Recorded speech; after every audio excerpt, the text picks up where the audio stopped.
தனுசு ராசி அன்பர்களே, இந்த விசுவாவசு தமிழ் புத்தாண்டு உங்களுக்கு எப்படி இருக்க போகிறது? பல்வேறு விதமான நன்மைகள் உங்களுக்கு கொடுக்கும் என்று தான் சொல்ல வேண்டும்.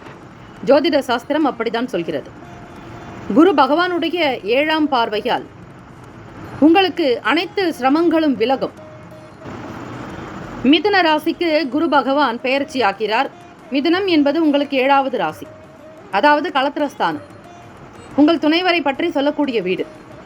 குரு பகவானுடைய 7ஆம் பார்வையால் உங்களுக்கு எல்லா கஷ்டங்களும் தீர்ந்து அடுத்தடுத்த நிலைக்கு முன்னேற போகிறீர்கள். பல்வேறு வகையில் பல்வேறு விதமான முன்னேற்றங்கள் உங்களுக்கு நிச்சயமாக இருக்கும். புதிய நபர்களுடைய தொடர்பு கிடைக்கும்.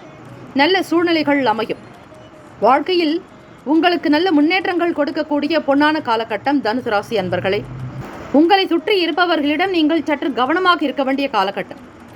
அதிலும் எச்சரிக்கையாக இருக்க வேண்டியது நல்லது. சாதகமான சூழ்நிலைகள் உங்களுக்கு அமையும். சட்ட ரீதியாக நீங்கள் எடுக்கக்கூடிய முயற்சிகள் உங்களுக்கு நல்ல வெற்றியை கொடுக்கும் என்று எதிர்பார்க்கலாம்.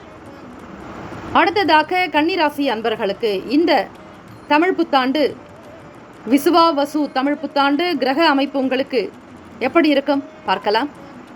உங்களுக்கு சாதகமான காலகட்டம் என்றே சொல்லலாம். தைரியமாக இருங்கள். கடின உழைப்பு உங்களுக்கு நல்ல பலன்களை பெற்றுத்தரும். இதன் காரணமாக சனீஸ்வர பகவானுடைய ஆசீர்வாதம் கிடைக்கும். யாரெல்லாம் உழைக்கிறார்களோ அவர்களுக்கு ஸ்ரீ சனீஸ்வர பகவான் துணையாக இருப்பார். வாழ்க்கை துணையினுடைய முழு ஆதரவு உங்களுக்கு கிடைக்கும். தொழில் ஸ்தானம் என்று சொல்லக்கூடிய 10வது இடம் சனி பகவான் அமர்கின்ற காரணத்தினால் எல்லோருடைய ஆதரவு உங்களுக்கு கிடைக்கும். தொழிலில் கூட்டு முயற்சிகள் வெற்றியை தேடித்தரும்.